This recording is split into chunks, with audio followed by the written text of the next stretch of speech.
headlines of this hour on VTV News. Vietnam always supports Laos in implementing development goals. And Vietnam's exports expected to hit its highest growth.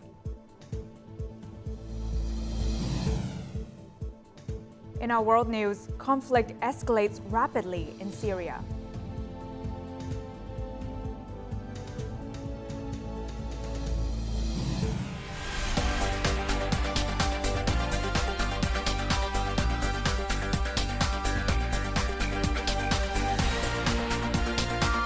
Broadcasting from Hanoi, the capital of Vietnam.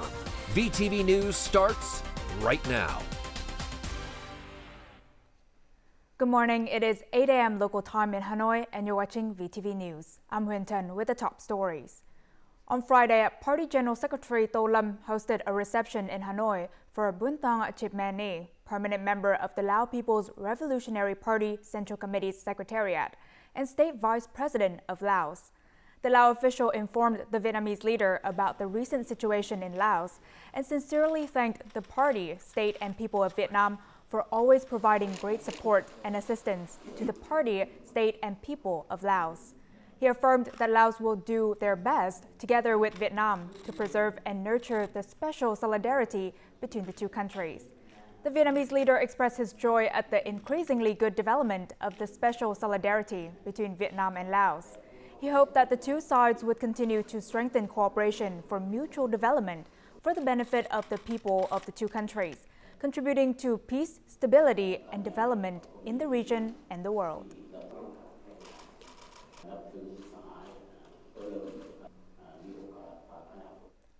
Hosting a reception in Hanoi for President and CEO of NVIDIA, Jensen Huang, on Friday in Hanoi, Party General Secretary Tô Lâm stressed that Vietnam is at a critical juncture without revolutionary changes in both mindset and method to implement the national development strategy in the new era. The Vietnamese party chief expressed his hope that NVIDIA will continue supporting Vietnam's AI ecosystem, pledging to create the best conditions for effective collaboration between the corporation and the Vietnamese side so as to ultimately turn Vietnam into a regional and global hub for semiconductors, AI, and innovation. CEO of NVIDIA, Jensen Huang, expressed his impression of the Vietnamese party and government's vision and highlighted the country's competitive advantages, particularly its human resources quality and potential to develop and to adopt new technologies. NVIDIA stands ready to work with Vietnam in infrastructure development, education training, and support for AI startups, while accompanying the country towards development goals.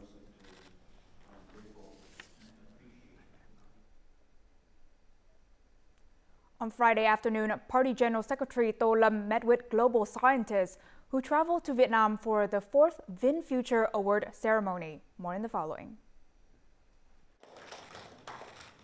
During the meeting, the Party General Secretary outlined Vietnam's ambition to become a developed nation and to gain upper-middle income status by 2045. He emphasized that science and technology play a crucial part for Vietnam to achieve this vision. He also affirmed Vietnam's commitment to removing institutional barriers to foster innovation and global collaboration. The party chief also listened attentively to the scientists' insights. That students can understand. This is personalized tutoring, never ever experienced before. When you raise the standard and effectiveness of education, the whole country will benefit. That engine of R&D is critical if Vietnam wants to achieve its goal of becoming a developed nation by 22 decades time from now. Today, Vietnam's R&D expenditure is about 0.5% of its GDP. The Party General Secretary encouraged further collaboration and emphasized Vietnam's desire for continued engagement with the global scientific community. I hope scientists will provide policy advice for Vietnam to accelerate its science, technology, and innovation development. We would like to identify strategic directions in advanced technology and talent acquisition.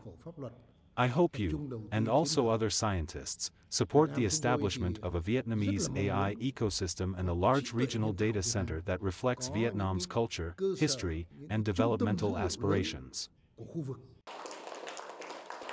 The Party General Secretary also urged international scientists and professors to collaborate with Vietnamese universities, research institutes, and businesses to build a high-quality workforce, as well as organize long-term research projects with local scientists and major research centers. Concluding the meeting, the party chief reaffirmed Vietnam's commitment to embracing global progress and responsibly contributing to human civilization and the global economy.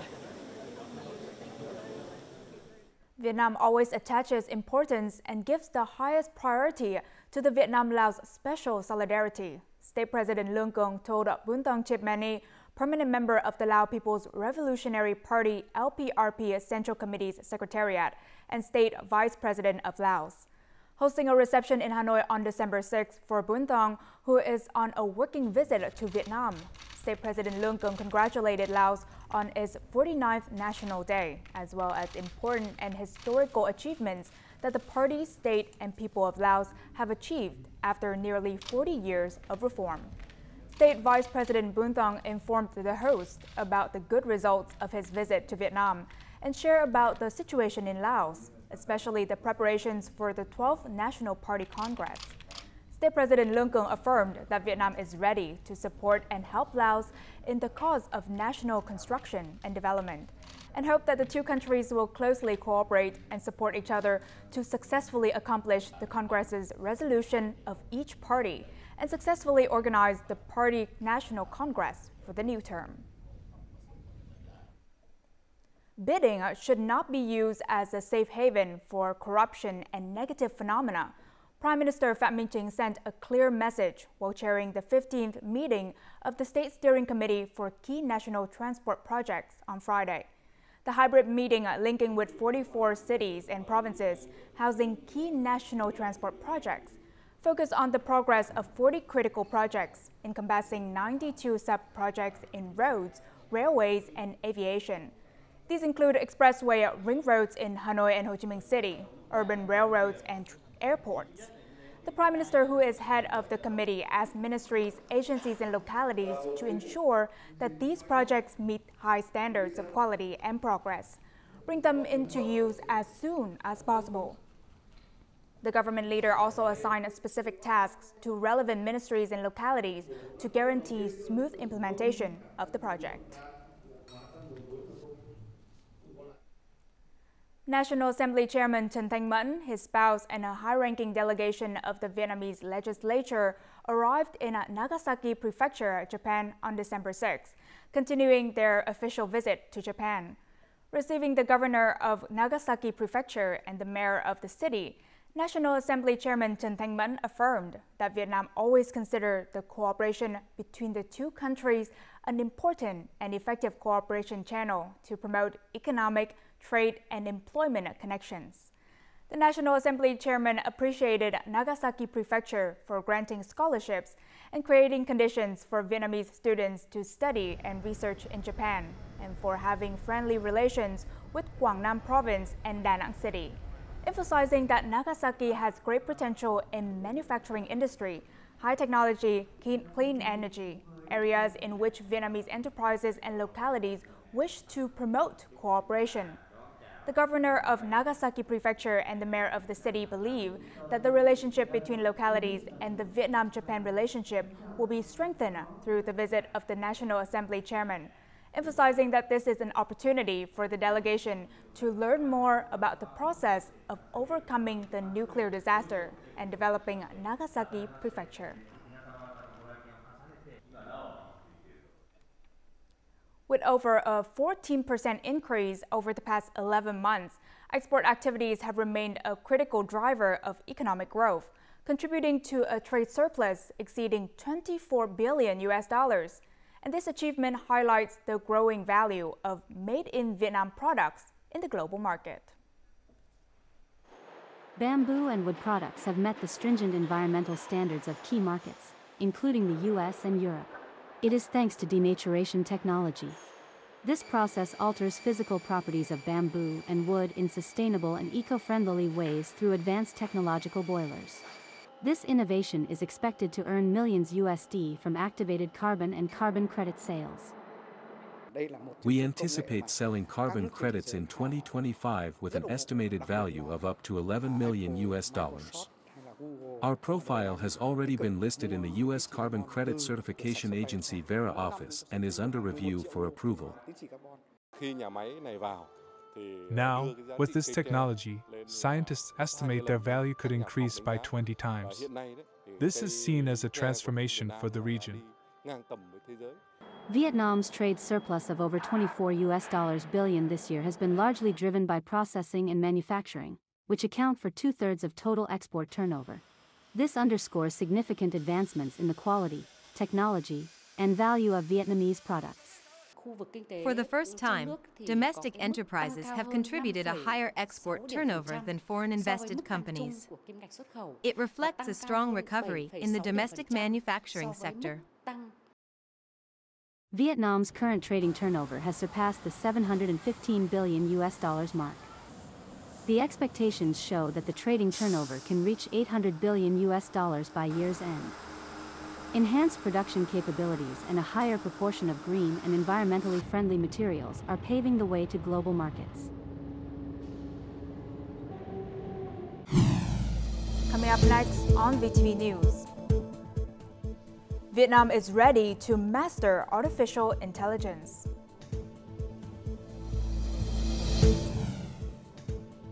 And let's explore the special appeal of rural tourism.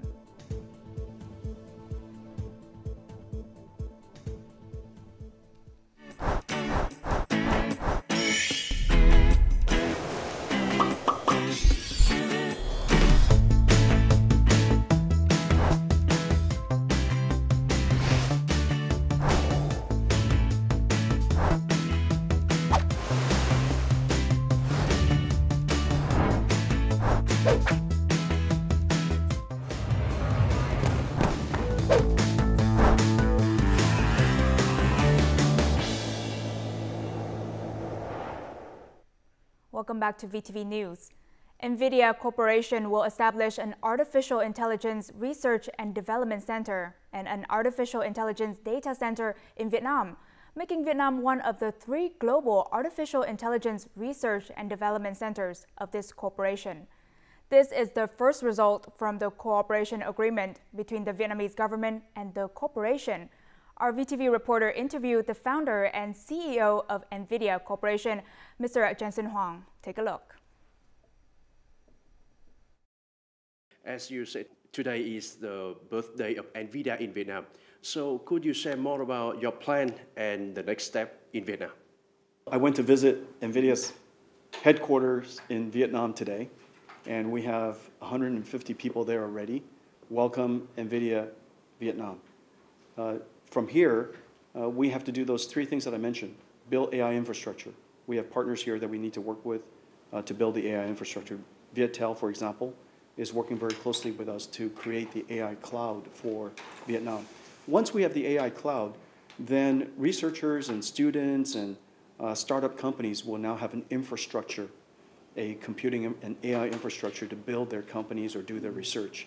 Young computer scientists who wants to be part of something great. We have to have AI infrastructure, we need AI talent, and we need an ecosystem, a rich ecosystem of AI startups.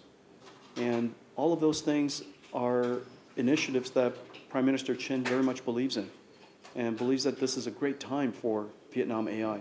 The regional companies are excellent at the opportunities and the local opportunities and local demand. And so between working with the startup companies here and the large companies like FPT and Vingroup, yes. And so this is a great opportunity for us and great opportunity for Vietnam. Thank you very much for your time. Thank you. Now, starting December 25th, only verified accounts will be permitted to post and share content on social networks. This regulation is a key update introduced in Decree 147 on the management, provision, and use of Internet services and information in cyberspace. recently issued by the government. Now, under this decree, social network user accounts must be authenticated through mobile phone numbers registered in Vietnam or personal identification numbers. Additionally, accounts using the live stream feature for commercial purposes must undergo authentication via personal identification numbers. This policy ensures that only verified accounts can perform actions such as posting, commenting, live streaming, and sharing content on social platforms. And to gain deeper insight into the use of identity authentication in managing information on social networks, our reporter interviewed Major Nguyễn Thị Minh Huệ, a lecturer at the Faculty of Political Theory, Social Sciences and Humanities, People's Security Academy. Let's listen to their conversation.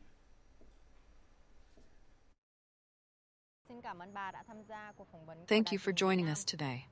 According to Decree 147, social network users are required to verify their identities before posting or sharing information. Could you explain the reasoning behind this requirement? Vietnam currently has over 7 million social network users. Decree 147 plays a crucial role for both users and authorities. It helps users protect their accounts from hackers. Meanwhile, it enables authorities to prevent the misuse of fake accounts for purposes such as fraud or defamation. Additionally, the decree supports authorities in verifying identities and tracking fake accounts effectively. How does this regulation support authorities in overcoming challenges in social network information management? Criminals often use social networks and cyberspace to commit fraud, defamation, and attacks, making it challenging for authorities to verify their identities and locations. Fake profiles and fan pages are commonly used to spread misinformation. This decree provides a legal framework for authorities to address these issues. It will also enable them to trace the origins of content, track details, and assess the credibility of personal pages, especially with the widespread use of live streaming. Some believe this regulation impacts personal information and limits Internet users' freedom. What is your view on this? Some individuals take advantage of these decrees to distort and undermine the views and legal policies of the government. Countries like the UK, Germany, France, and China also promote identity authentication on social networks. Vietnam's implementation of this decree aligns with global trends, demonstrating the country's commitment to upholding democracy and freedom of speech, both in daily life and on social media and online platforms. It also creates a legal framework to help individuals protect themselves and others. Once again, thank you for joining us. Now moving on to other news, November saw a surge in international visitors to Vietnam, with approximately 1.7 million arrivals, the highest monthly total so far in 2024, marking a 20.5% increase compared to October and a 38.8% rise year-on-year. Now, this year's November arrivals equaled to 94% of the visitor account in November 2019. And according to the latest report from the General Statistics Office released, international arrivals total in the first 11 months of 2024 reached more than 15.8 million, marking a 41% increase year-on-year, bringing the country closer to its goal of welcoming 17 to 18 million international tourists, said earlier this year. South Korea remains Vietnam's top tourism market, contributing nearly 400,000 visitors in November. China ranked second in November with close to 340,000 visitors. Now, after the COVID-19 pandemic, green and rural tourism linked to agriculture have become increasingly popular among travelers. Recently, Cha Quế Vegetable Village has been recognized on the best tourist villages in the world list for 2024 by the UN tourism body. Previously, Tân Hóa and Thái Hải villages also received this prestigious title. And this achievement not only affirms the appeal of Vietnam's rural villages, but also helps position Vietnamese rural tourism on the global tourism map. spending tens of thousands of US dollars on their trip to Vietnam. Mr. and Mrs. Roberts chose to experience farming by growing vegetables in Cha Quế village, Hội An. This decision not only allowed them to learn new farming techniques, but also provided them with fresh cultural experiences deeply connected to the rural life of Vietnam. Very exciting to have this experience. Wonderful to see how they use herbs and plants and natural fertilizers to make healthier vegetables for the country. Once considered the flat hotspot of Quảng Bình province, Tân Hóa village has now become a popular tourist destination for many international visitors, thanks to its weather adaptive tourism model that offers unique experiences for travelers. Every year, this area frequently experiences flooding, but the locals remain optimistic. You can see the floating houses, which are innovative solutions for living during rainy days when water levels rise. These houses also showcase how we harness natural resources to develop tourism.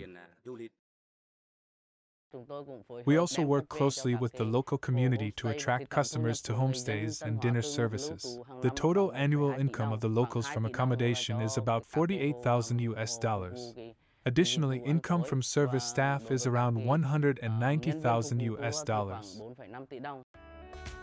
With the exceptional combination of rich natural resources and unique cultural features, along with the commitment to sustainable tourism development, aligned with the United Nations Sustainable Development Goals, or SDGs, 3 destinations in Vietnam, including Cha Quế, Tân Hóa, and Thái Hải, have been proudly recognized by UN Tourism as the best tourism villages in the world.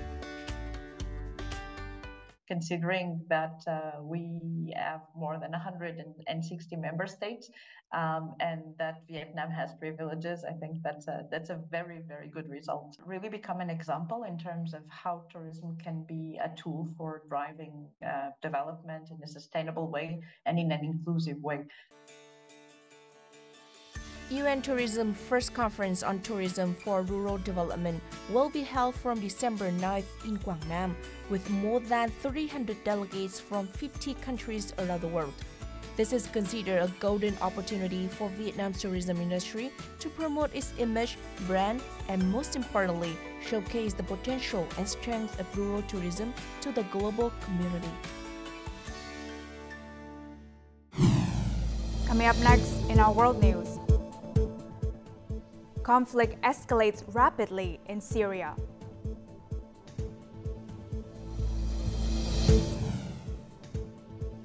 And South Korean president under pressure after martial law reversal.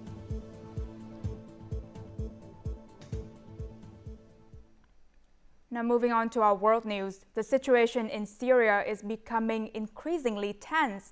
And on Thursday, opposition forces took control of the city of Hama in the central Syria. This is considered a particularly important line of defense for protecting the capital, Damascus, and the government of President al-Assad. Now, in a recent statement, the Syrian government army said they had to withdraw from Hama to avoid urban fighting and limit civilian casualties. By capturing Hama, the opposition forces are now able to launch direct attacks on homes, which is considered one of the most important lines of defense for protecting the capital, Damascus. The loss of Hama is expected to significantly alter the course of the conflict in Syria. South Korean President Yoon Suk-yeol is under intense pressure from public opinion following his decision to declare martial law on the night of December 3rd. Both the ruling party and the opposition are calling for Yoon Suk-yeol to be suspended from office. The move comes as the country's National Assembly is set to vote on the president's impeachment on December 7th. South Korean police and prosecutors have also established separate investigation teams to handle allegations related to President Yoon Suk-yeol's declaration of martial law on December 3rd. Meanwhile, nationwide protests have called for President Yoon Suk-yeol's resignation. And for his part, Yoon Suk-yeol has stated that there was no wrongdoing in declaring martial law. stressing that the move was solely aimed at preventing what he described as reckless impeachment actions by the main opposition Democratic Party of Korea.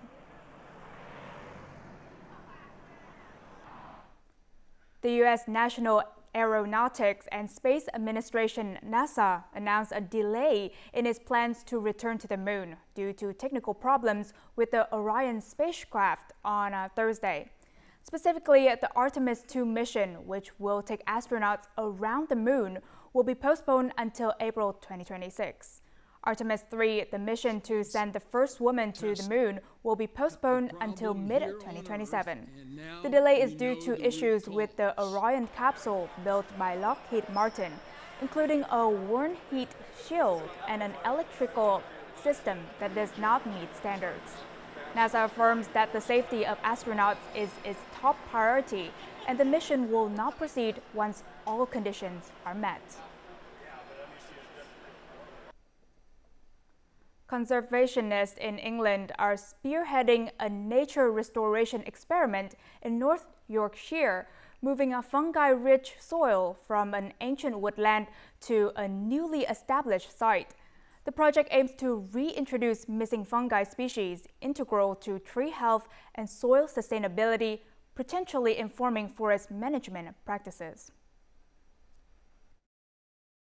The team from Forestry England, who manage and promote the country's public forests, extracted soil cores from the ancient woodland of Hag Wood and transplanted them to York Community Woodland, a new 78-hectare woodland site.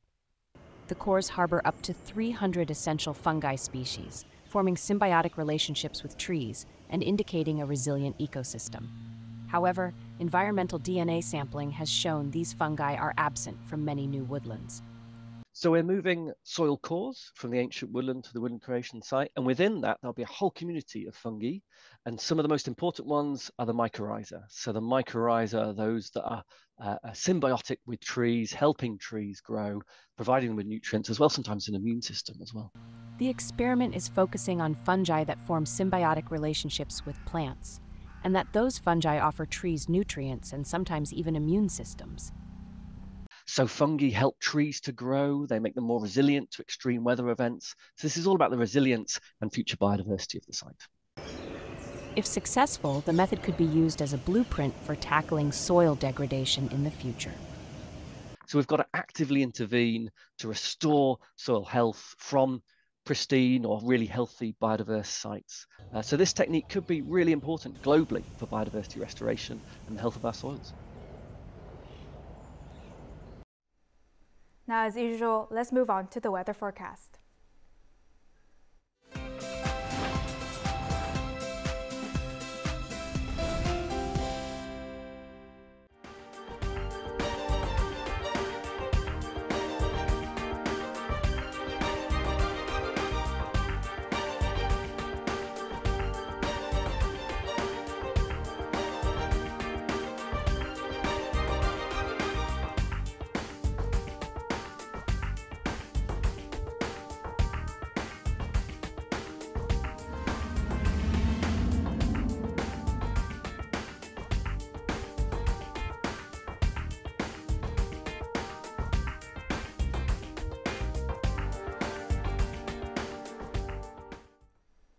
And that's all the news we have for this hour. To rewatch our program, you can download our mobile app VTVgo or check out our YouTube channel VTV4Go. Thank you for watching and see you next time.